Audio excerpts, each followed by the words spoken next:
చూడండి, ఇది ప్రవీణ్ పగడాల్ గారిది, నాది వాట్సాప్ చాటింగ్. నేను ఇది వరకు ఎప్పుడు దీని గురించి మాట్లాడలేదు, ఎందుకంటే ఆయన చనిపోయారు కాబట్టి చెప్తున్నాను ఇప్పుడు దీని గురించి. ఆయన గొప్పతనం మీకు చెప్పాలి. నేను కొంత అమౌంట్ ఆయనకు పంపించి, brother this is my small gift for your presence, please accept అని పెట్టా. మీరు వచ్చినందుకు నేను ఇస్తున్నటువంటి కానుక, నేను మీరు తీసుకోండి అంటే ఆయన అయ్యో సార్ అలా చేయకండి అని పెట్టాడు. అలా చేయకండి మాస్టారు అని పెట్టాడు సార్.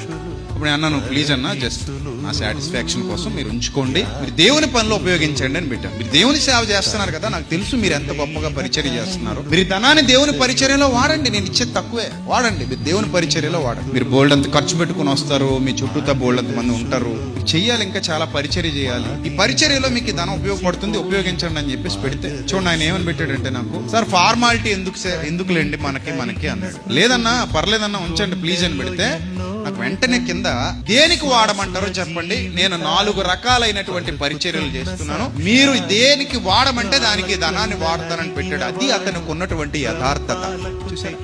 అందులో ఏమని రాశాడంటే, ట్రైనింగ్ ఉందండి దానికి వాడమంటారా, చిల్డ్రన్ ఎడ్యుకేషన్ ఉంది దానికి వాడమంటారా, కొంతమంది హెల్త్ సపోర్ట్ చేస్తున్నాను దానికి వాడమంటారా, అలాగే కొంతమంది విధవరాండ్రను కూడా ఆదరిస్తున్నాను దానికి వాడమంటారా, దేనికి వాడమంటారు అని చెప్పి పెట్టాడు. నేను ఇచ్చిన డబ్బుల్ని. అప్పుడు నేను మీ ఇష్టం సార్, మీకు నచ్చిన దాంట్లో వాడుకోండి, నాకు అభ్యంతరం ఏమీ లేదు, మీరు యథార్థంగా దేవుని సేవ చేస్తున్నారు, మీకు నచ్చిన దాంట్లో మీ ఇష్టం వాడుకోండి అని పెట్టాను. అప్పుడు ఆయన చెప్పండి సార్ పర్లేదు అని పెట్టాడు. ఇంకెందుకులే ఆయన ఇంతగా అడుగుతున్నాడు కదా అని, హెల్త్ సపోర్ట్ కి విధవరాండ్రకి ఉపయోగించండి, మీరు ఎలాగో 4 రకాల 5 రకాల పరిచర్యలు చేస్తున్నారు కదా, ఏదో పరిచర్యలో నేను ఇచ్చిన ధనాన్ని మీరు వాడుకోండి అంటే ఓకే సార్ అని పెట్టాడు. ఇదిగో ఈ రోజుకి నేను ఎప్పుడు చెప్పలేదు, ఇది ఎవరికి చెప్పాల్సిన అవసరం కూడా నాకు రాలేదు. ఆయన బతికుండి ఉంటే నాకు ఇది అవసరం లేదు, చెప్పకపోయేవాడిని.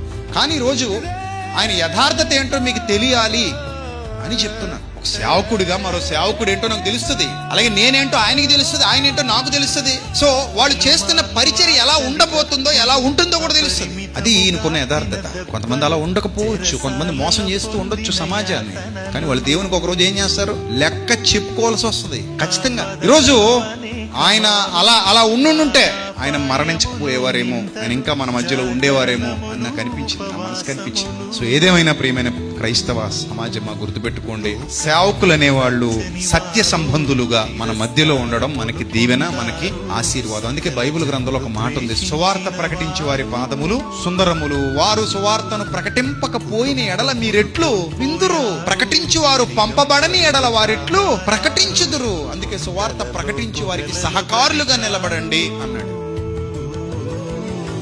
ప్రాణమిచ్చిన క్రీస్తు దాసులు తమ సిలువను మోస్తూ బ్రతికిన గొప్ప వీరు.